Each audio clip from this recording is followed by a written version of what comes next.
Bueno, gracias por sintonizarnos, son bienvenidos. Ya estamos aquí en el set con nuestros invitados de lujo para tratar un tema muy sensible que compete a toda la sociedad. Adelante, Sandra. Bueno, un gran saludo de apertura, de bienvenida a todos los que siguen Salud Plus TV. Y el doctor Tomás Rodríguez también nos acompaña. Gracias por la invitación a Salud Plus TV. Estamos aquí para conversar sobre el tema. Así es, bueno, la expansión del COVID-19 en el mundo está dejando a la gran mayoría de niños y niñas, como todos sabemos, fuera de las escuelas, encerrados, confinados en un ambiente muchas veces vulnerable por el trato mismo, a veces áspero entre los padres o progenitores o tutores. Ese es un tema que viene a complicar la situación de la infancia, más aún que tienen que usar la mascarilla incómoda pero necesaria, más sin embargo para las pequeñas edades de nuestros hijos eso también se torna en un problema. Así que vamos a tratar sobre este tema con los expertos, el doctor Tomás Rodríguez, acerca de qué está causando este confinamiento, emocional, de comportamiento, ira tal vez, coraje en los niños. Son reacciones propias de lo que está ocurriendo en el mundo, pero nos vamos a centrar en nuestro país, el Ecuador. Doctor. El tema de la pandemia fue inicialmente visto como un problema para la tercera edad y eso presionó al imaginario social para desconsiderar la situación de la infancia. El día de hoy, tanto epidemiológicamente como socialmente, la infancia está entrando a configurar un escenario problemático en la pandemia, ¿no? Toda vez que ya se presentan casos de niños infectados y también las secuelas que deja el aislamiento y los paradigmas dominantes de ausencia en el interés colectivo sobre los niños. Y si a esto le añadimos la pérdida de los seres queridos en los infantes, un trauma que mucho a considerar por los expertos, entonces en otras palabras podemos decir que la pandemia en el mundo y sobre todo en Ecuador les quitó la libertad de gozar de su infancia y ellos así lo sienten. Abogada Sandra Delgado, ¿qué nos puede acotar en el respecto? El 16 de marzo del 2020, todo el mundo se conmocionó porque la Organización Mundial de la Salud decretó pandemia mundial el COVID-19. Pero ¿qué sucedería si realmente en algún momento el mundo, la Organización Mundial de la Salud y todos los países declaran una pandemia social, el abuso, el maltrato infantil de niños, niñas y adolescentes? En nuestro espectro, ¿qué pasa en Ecuador? Toda la manera en que se maneja la sociedad ecuatoriana tiene que ver con el desarrollo de la población de un sistema de buen vivir. Ese sistema de buen vivir hay que aplicarlo mediante la acción del Estado en políticas públicas. Pero ¿qué está ocurriendo el día de hoy? Solamente en el año, desde que empieza la pandemia 2020 hasta actualmente, se han registrado más de 72.000 llamadas de emergencia al ECO 911, todas por maltrato infantil. ¿Qué es lo que está ocurriendo en estos momentos? En estos momentos podemos darnos cuenta que hay niños que mueren antes de tener el año de edad por condiciones precarias, por vivir en condiciones precarias. Que niños, niñas y adolescentes son abusados sexualmente por alguien que es de su núcleo familiar. Que niñas, que niños y adolescentes padecen de un maltrato físico que se los da y psicológico, su mismo entorno familiar, penosamente sus padres. Ocurre que niñas de entre 10 y 14 años se preparan para tener a su primer hijo en unas condiciones realmente infrahumanas. Que los niños, las niñas y adolescentes tengan que estar trabajando en lugar de estar disfrutando de su edad, jugando y poder compartir con niños de su edad, que estén hoy en día encerrados o que estén también en un abuso, también estén de alguna manera golpeados, no solamente físicamente, sino abandonados. El día de hoy, los padres, para que el hijo no moleste, se le entrega una tablet, se le da un celular y ese niño permanece en un total desasosiego, desamparado. Acotando lo que señala la abogada, Además, el Ecuador es el tercer país peor ubicado en nutrición infantil, fundamentalmente la nutrición proteica, que es la que afecta el desarrollo cognitivo e intelectual de los niños. Es decir, pese a los recursos naturales que tiene, que tengamos niños desnutridos en el Ecuador y que estemos encabezando el pelotón de los países que peor hacen nutrición infantil, es terrible, ¿no? Esto nos habla de una sociedad violenta respecto al niño, una sociedad violenta que tiene indicadores dramáticos de violencia física, psicológica, sexual, a lo que podríamos agregar una violencia institucional, porque los niños no son la clase privilegiada que debería serlo de nuestra sociedad.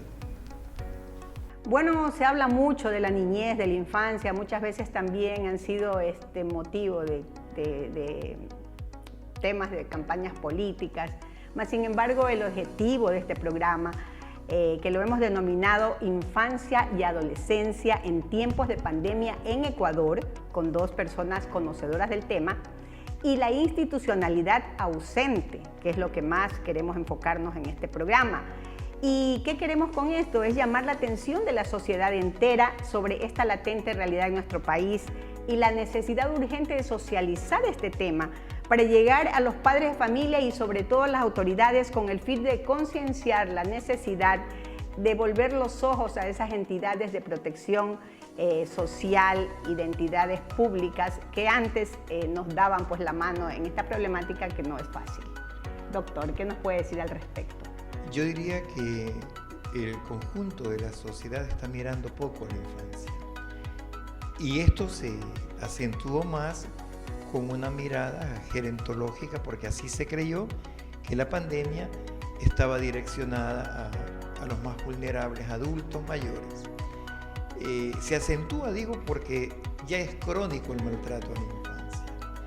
El que tengamos también 1 de cada 4 niños y niñas víctimas de abuso sexual nos dice que el problema es crónico, que es grave y que lejos de percibirse un desarrollo que tienda a superar esta gravísima desatención a la infancia, se ha empeorado.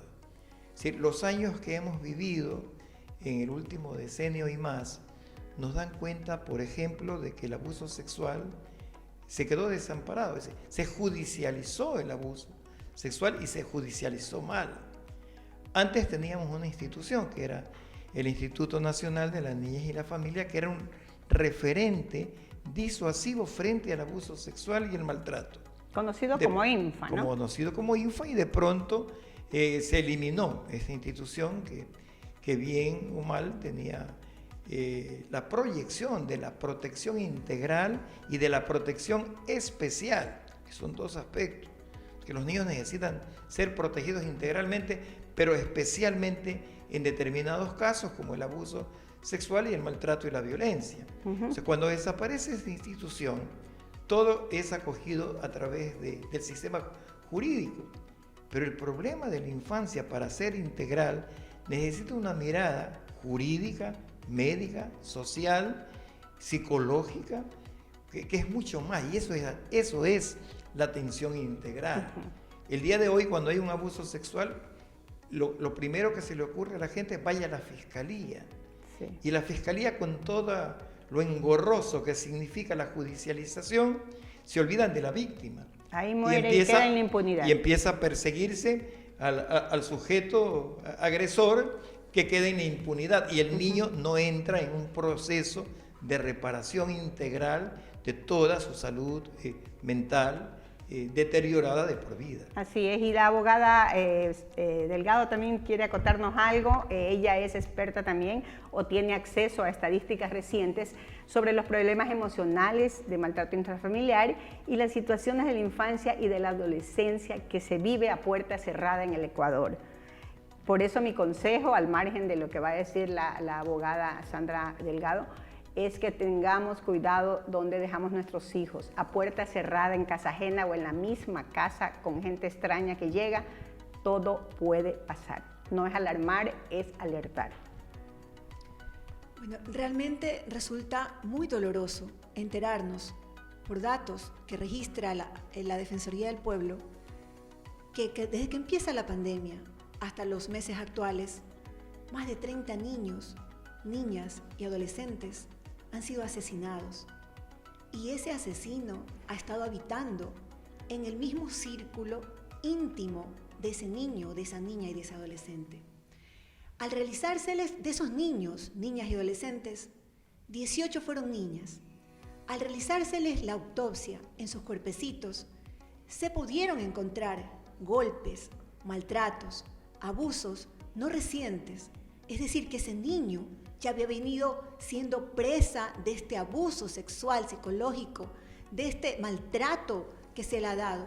Entonces realmente es el momento de ver que este es uno de los graves daños que se está infringiendo a esta población, que esta población es la que va a cambiar todas las reglas del juego en el futuro. ¿Cómo puede ser posible que los niños, niñas y adolescentes les esté ocurriendo esto? Y que todos seamos mudos testigos y cómplices. Y es verdad lo que dice Carmela. Hay que buscar una institucionalizar la problemática a través de una entidad que sea la gestora, la ejecutora, que vea por el empoderamiento de los derechos de esa familia, que vea no solamente en el agresor, como bien lo decían, que el agresor puede ser judicializado, llevado preso, pero ¿qué pasa con la víctima, como lo dijo el doctor Tomás Rodríguez? La víctima no se le resarcen sus derechos en lo que se le puede resarcir. ¿Qué acompañamiento psicológico o emocional tiene ese niño, esa niña o ese adolescente? Eso es lo que nos debe llegar a las fibras sensibles de nuestro corazón. Hay que buscar la entidad que sea operativa en brindar ese servicio de ayuda social a este grupo familiar, a estos niños, a estas niñas y estos adolescentes. Bueno, muchas gracias. Sí, así es. El objetivo del programa en sí es sensibilizar a la comunidad, sobre todo a los padres de familia. Así que si nos están escuchando, escríbanos por nuestras redes sociales, póngannos sus preguntas, póngannos sus inquietudes, no se queden calladas. Hay a veces proyectos de fundaciones donde dicen no te quedes callado y debemos nosotros hablar, no perdonar a quienes nos están ofendiendo a nuestros niños, seamos más sensibles y sobre todo el encerramiento y el cautiverio en que están nuestros niños en la pandemia. Pero ahora viene la pregunta y a donde vamos a la parte de fondo con nuestros panelistas, nuestros invitados. ¿Pero qué se puede hacer, queridos panelistas, para poder llegar a las autoridades con estas propuestas políticas públicas?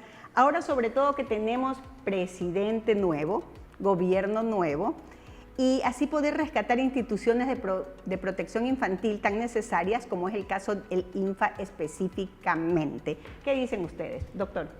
Importante es reconocer el camino recorrido, no estamos partiendo de cero.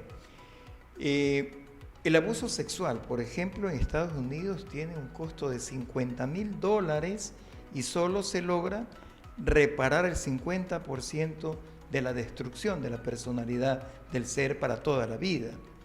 En el Ecuador no hay ni la 10ª parte de esa inversión y encima está judicializado todo. Y el problema es de que el abuso sexual tiene una reproducción vertical. Es decir, que el abusador puede convertirse en un abusador a futuro. ¿Qué se puede hacer? Ya se estaba haciendo, que es lo que hay que decir. El INFA tenía un precioso programa que era el programa Acción Ciudadana por la Ternura. Sí. Lo que hay que hacer es volver al concepto de ciudadanizar la ternura, de que la sociedad admita una sola ideología, la ideología de protección integral a niños, niñas y adolescentes. Doctor, ¿usted cree que es posible rescatar esta entidad específicamente que era a nivel nacional, tengo entendido?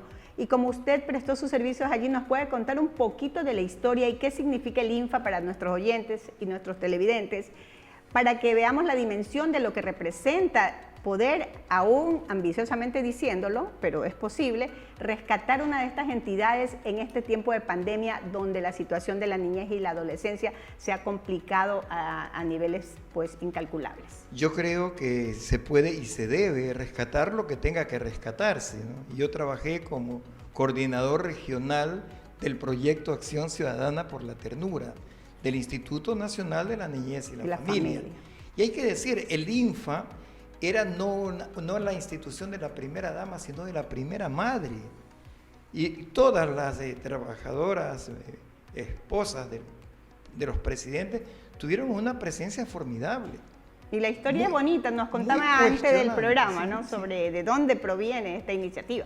Claro, la iniciativa del INFA fue desarrollada por la señora Corina Parral de Velasco, la esposa de Velasco Ibarra, de nacionalidad argentina, que copia el modelo de Eva Perón, en donde una institución que viene a ser una gran ONG de la primera dama, recibe fondos públicos, pero sobre todo, ¿no?, recibe fondos de la ciudadanía, de la empresa privada, de la solidaridad internacional, y con ello alimenta propuestas que no eran de caridad, sino de restitución de derechos, que es lo más significativo. Entonces, cuando planteamos que debe recuperarse ese rol, hablamos de recuperar el rol de la primera madre, porque en nuestra cultura mariana, cristiana, la mujer es primero y se magnifica como madre. Yo pienso que en el gobierno de Rafael Correa, lo que hizo es, con una actitud patriarcal, ¿no?, empoderar él la condición de madre, padre y padrastro, y en donde desnaturalizó la institucionalidad presente y quiso configurarlo todo desde el Estado. Así es, doctor, le interrumpo. Este programa toma importancia porque ahora, en este nuevo gobierno, al margen de que somos apolíticas, parece que el tema de la primera dama y los roles sociales que siempre han tenido pueden volver, y en ese aspecto tendríamos un poco de optimismo y poder llegar para ver si podemos llegar al fin, que es rescatar una de las entidades maravillosas. Como testimonio les digo, yo era reportera de Coavisa en ese tiempo y usted me va a corroborar, se recibían los niños abandonados, niños maltratados, drogadictos y desnutridos, y sí, y yo creo que no perfecta, pero sí habían sus espacios perfectamente alineados para este tratamiento psicológico, físico y de todo tipo. ¿Era así? Era así. Yo pienso que era una institución ciudadanizada, que era del Estado, pero también de la sociedad civil, y creo que el error conceptual fue tratar de estatizar, y no todo es estatizable. Es decir, las políticas públicas son tales cuando el Estado y la participación ciudadana lo hacen posible.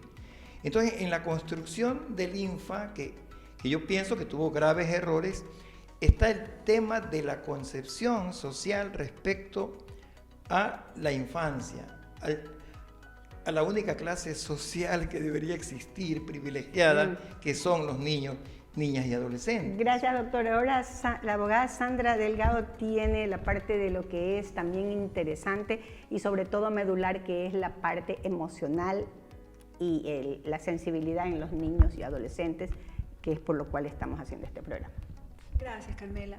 Realmente este es un tema que papá y mamá que están en casa, que lo están viendo, que la familia que lo está escuchando, lo está viendo en este momento, es un tema que nos toca lo más sensible de nuestro ser. Dicen las personas que son terapeutas emocionales de que todos tenemos siempre un niño interior, ¿no? ¿Cuánto hemos lesionado ese niño interior? ¿Cuántas generaciones han venido anclando, arrastrando todos esos dolores del pasado?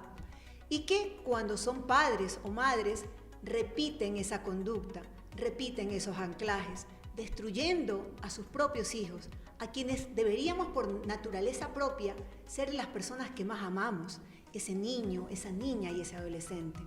En realidad, como lo dijo Tomás Rodríguez sabiamente, hay que rescatar esos valores, hay que rescatar esos valores de la protección, de la solidaridad, de la fraternidad, del amor que debemos nosotros congregar. Hay solamente un solo sentido en la vida, Ese sentido tiene que ser el amor. Cuando tú miras, cuando tú hablas con amor, tú actúas con amor. Y ese mismo amor que llevas dentro es el que tú vas a llevar inserto y vas a clavar en cada uno de tus hijos para que en ese chip emocional tu hijo disfrute la vida. Lo único que tenemos acá, la humanidad, es la vida. Es el único bien que tenemos. Y ese bien puro, nosotros tenemos que pasarlo de esa misma naturaleza a esta generación. Imagínate, Carmela, doctor, cuántos niños en edades de 8 a 12 años en esta pandemia han tomado una decisión de suicidarse. ¿Qué pudieron haber estado atravesando estas criaturas para tomar esa decisión de cegar su propia vida?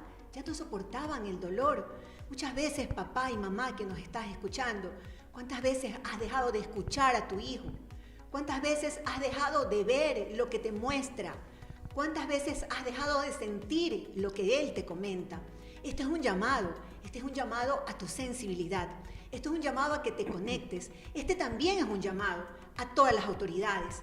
Hoy tenemos una oportunidad histórica de rescatar entidades que funcionaron muy bien en el pasado, que de pronto readecuándolas con políticas públicas implementadas que velen por el bien común de la sociedad, insertas y plasmadas en entidades de rescate de derechos, de reinserción de derechos, de prevención de que no ocurran estas cosas, puedan darse, como en este caso que lo que estoy escuchando, el Instituto Nacional del Niño y la Familia es una oportunidad de oro para aquí, como lo mencionó Tomás Rodríguez, para la primera mamá, para la primera madre del Ecuador, para que se arme la sintonía y la empatía con todas las madres, con todos los padres del Ecuador y tome la bandera de lucha del rescate de esta entidad que viene a ser el complemento de salvataje de estos niños, niñas y adolescentes de la patria. Pero ¿qué papel cumplen en este empeño de rescatar la entidad con intervención del Estado los líderes sociales, las madres de familia, los involucrados en cuestiones de vulnerabilidad en sus casas, con sus hijos, las fundaciones? Bueno, este tema lo enfocaremos en el siguiente programa del Foro de Salud en la Comunidad. Mientras tanto, es vital que los niños y niñas no dejen de aprender desde casa y que sigan jugando y divirtiéndose.